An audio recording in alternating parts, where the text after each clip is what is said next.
Hey guys, welcome back to History in the Shadow. If you love fascinating stories about history that will blow your mind, then please subscribe to our channel right now. Hit that bell icon so you never miss our amazing videos. And if you want to see more incredible historical content like this, don't forget to like this video and share it with your friends. Now, let's begin today's mind-blowing story.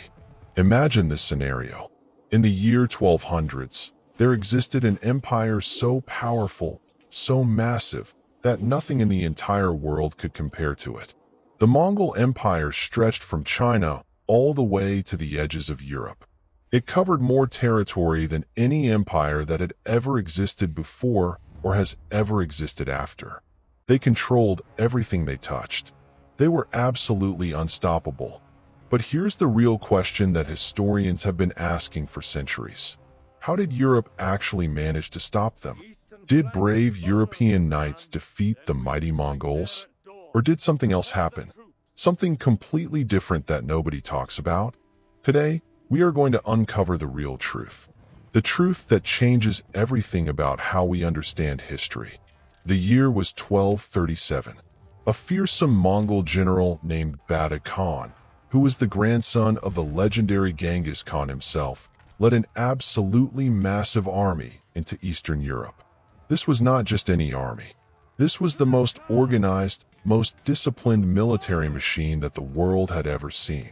These warriors had perfected the art of warfare over decades of conquest. They used advanced tactics. They used psychological warfare to terrify their enemies before battle even began. They had devastating cavalry charges that no European army had ever faced before. They were unstoppable. The Mongols conquered almost everything they encountered. One by one, the kingdoms fell. Hungary fell to their power. Poland fell to their armies. They pushed deeper and deeper into Europe, getting closer to the heart of the continent. European kingdoms were absolutely terrified. Kings and emperors were sending prayers to every church they could find. They believed their end was coming. Everything looked hopeless. But then, something incredibly strange happened. Something that changed everything. In the year 1242, Bada Khan suddenly turned his entire army around. He just left. He marched his forces back toward Asia. He abandoned the invasion. He stopped right when he seemed closest to completely conquering Europe. The European kingdoms were saved. They celebrated. They believed they had won. They believed their brave knights had defeated the invincible Mongols. But here is the problem with this story. It is completely wrong. Europe did not defeat the Mongols. Something else saved them. Something nobody expected. Here is the first truth that completely changes everything we think we know. The Mongols did not stop their invasion because Europe defeated them militarily. No, they stopped because of something that was happening inside the Mongol Empire itself. In the year 1241, Genghis Khan died. When a Mongol Khan died, every single general, every single Mongol leader, no matter where they were in the world, had to return to the capital city immediately. They had to participate in a special election ceremony called the Kurultai. This was an absolute law among the Mongols. No exceptions. No matter what battle they were in the middle of, they had to come back home. So Bada Khan had to make a choice. A really difficult choice. He could continue his invasion of Europe and try to conquer the continent. Or he could go back to the capital to participate in the election for the new Khan. He could not do both. He had to choose one or the other. And he chose to go back home. This is why Europe was saved. Not because European knights were stronger. Not because European tactics were better. Not because Europe had superior military power. Europe was saved because of a family law inside the Mongol Empire. Europe was saved by accident. By luck. By pure chance. This is a crucial point that almost all history books ignore or skip over completely. But this is not the complete story. The Mongols did not give up completely on conquering Europe. They tried again. In 1287, they invaded Hungary once more. Then they tried to conquer Poland again. But this time, something was different. This time, Europe was actually ready. And this is where we start to see the real reasons why Europe eventually survived. First, Europe learned defensive strategies from the first invasion. After that first terrifying Mongol invasion, European kingdoms realized something important. They realized they had to prepare. They had to be ready for another attack. So they built stronger castles. They made their fortifications more powerful. They learned from their mistakes. They learned that fighting the Mongols in open fields was basically suicide. Open field battles against those incredible Mongol cavalry archers meant certain death. So instead, European knights started using fortified cities. They used defensive positions. They built strong walls. They used high ground advantages. They learned that inside castles and fortifications, the Mongols were much less effective. Second, something amazing happened. The European kingdoms started working together. This was absolutely huge. For hundreds of years before this, European kingdoms were constantly fighting each other. They were rivals. They were enemies. They spent most of their time and resources fighting each other instead of preparing for outside threats. But the Mongol threat was so serious, so terrifying, that they temporarily united. Different kingdoms came together. They formed alliances. When the Mongols invaded again, they faced organized resistance from multiple European kingdoms at the same time. They faced a united European defense. This was very different from scattered, unorganized attacks. Now here is another important truth that most history books do not talk about enough. Europe's geography actually saved it from Mongol conquest. The Mongol Empire was incredibly massive, but it had a serious problem. It was too spread out. The further the Mongol armies went from their homeland in Central Asia, the weaker they became. Their supply lines became longer and longer. They had to send supplies across thousands of miles. It was extremely difficult. It became almost impossible to maintain. Europe is full of forests. It is full of mountains. It has difficult terrain everywhere. This terrain was absolutely perfect for defending a territory, but it was terrible for Mongol cavalry tactics. The Mongols were absolute geniuses with horses in open steppes and huge plains. That was their home. They could gallop across open land for days. They could use their cavalry tactics perfectly in those environments. But in European forests, in European mountains, their main military advantage completely disappeared. Their cavalry could not move freely through thick forests. Their mounted archery was much less effective when surrounded by trees. Their speed advantage meant nothing in mountainous terrain. The Mongols were used to fighting in the steppes of Russia. They had conquered the huge plains of Hungary. Those were perfect environments for them. But Western Europe, with its thick forests, its high mountains, its castle fortifications built on high hills, was completely different. This geographical reality meant that even if the Mongols desperately wanted to continue west and conquer the rest of Europe, they would have lost their main military advantage. Geography itself became their enemy.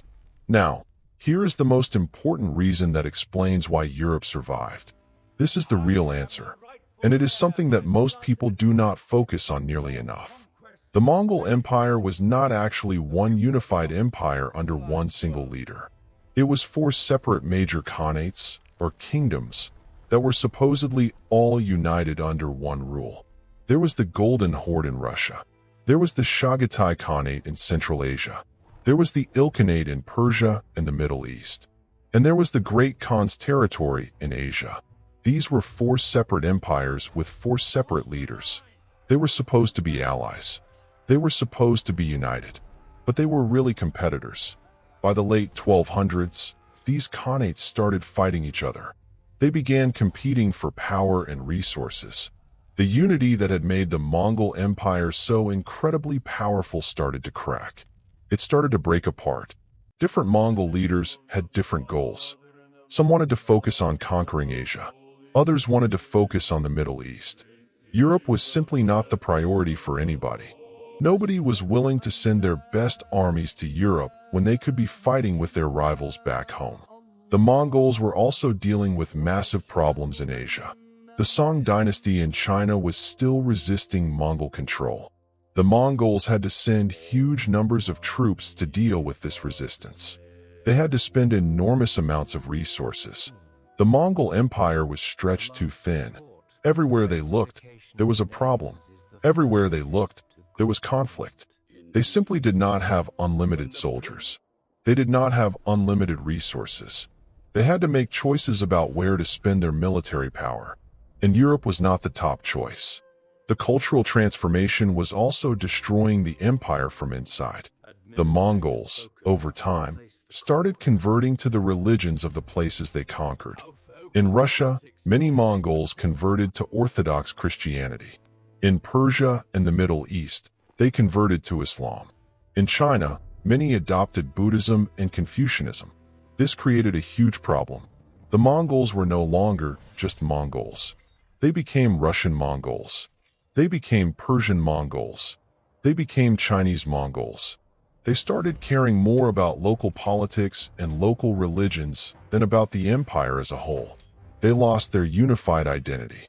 The fierce warrior spirit that had made the Mongol Empire so powerful started to fade away. By the 1300s, many Mongol Khans were more interested in living in luxury in great cities than in conquering new territories. The hunger for expansion was simply gone. The original vision of Genghis Khan was dying. Now, to be fair to Europe, they did eventually develop effective strategies and better military technology. By the 1300s, European military tactics had evolved significantly. Armies started using more infantry soldiers and less cavalry. They developed better crossbows. The crossbow was an incredibly effective weapon, and eventually, they got access to gunpowder weapons. When gunpowder technology reached Europe, everything changed forever. The Mongols had actually used gunpowder in the 1200s.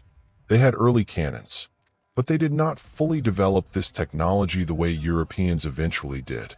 By the 1400s and 1500s, European armies with advanced cannons and firearms were actually superior to traditional Mongol cavalry tactics. But this was centuries after the Mongol invasions of Europe had stopped, so it was not the main reason Europe survived. But European kingdoms did become stronger. They became wealthier. They developed better government systems. They invested heavily in military technology and training. By the time the Ottoman Empire, which inherited many Mongol tactics and strategies, tried to conquer Europe centuries later, Europe was ready. Europe had superior firepower. Europe had united defense strategies. Europe was completely different from what it had been in the 1200s. Here is the critical truth that I need to share with you. The popular story that everyone knows says that brave European kingdoms defeated the mighty Mongols. This is the story that makes Europeans feel good about their history. This is the narrative that has been told for centuries. But it is not historically accurate. It is a myth. It is a narrative created to make people feel better about their past. The real story is much more complex and much more interesting. The Mongols stopped invading Europe not because Europe defeated them in battle. The Mongols stopped because of internal Mongol problems, because of geographic difficulties, because of the fragmentation of their empire. Europe survived by luck more than by military genius. The first invasion stopped because the Great Khan died, and there was an internal law that required all leaders to return home. The second invasion failed because of the terrain and because the Mongol Empire was already breaking apart from inside. Europe's real success came much later. It came when they developed better military technology. It came when they created stronger political systems. It came when they became wealthier and more organized. But in the 1200s, against the full power of the unified Mongol Empire at the height of their strength, Europe would have been completely helpless. Europe would have been conquered. There is no doubt about this. The fall of the Mongol Empire in Europe was not the result of European military victory. It was the result of Mongol problems. Overexpansion, internal conflict between different khanates, geographic limitations that they could not overcome, cultural transformation that destroyed their unified identity, the end of the unifying vision that Genghis Khan had created. The Mongol Empire eventually fell, but not because of Europe. It fell because it was too big to control. It fell because different Mongol leaders had different goals, and they fought each other instead of working together. It fell because empires based purely on military conquest alone cannot last forever. Eventually, they either settle down and become regular kingdoms focused on internal development, or they collapse under their own weight. Europe benefited from this collapse, but they did not cause it. They did not defeat the Mongols. Understanding this truth completely changes how we see both European history and Mongol history. It shows us that the greatest empires often fall not from outside military defeat, but from internal problems that nobody can see coming. Internal problems that destroy them from inside. This is the real story of how Europe survived the Mongol threat. Not through superior military might. Not through brave warriors defeating impossible odds in epic battles. But through a combination of luck, favorable geography, and the internal contradictions and problems that destroyed the Mongol Empire from within. The truth is often more interesting than the legend. Thank you so much for watching History in the Shadow. If you absolutely love this story and you want to see more incredible historical content that you will not find anywhere else on YouTube, please subscribe to our channel right now. And please hit that bell notification so you get notified every time we upload a new video. If this video shocked you or surprised you, please like it and share it with your friends. Tell them about this incredible channel. And most importantly, I want to know what you think. What part of this story shocked you the most? Was it the fact that Europe was saved by accident? Was it the internal problems of the Mongol Empire? Leave your answer in the comments section below. I read every single comment and I will respond to you. And don't forget, I have an amazing new video coming up very soon. So stay tuned. See you in the next one.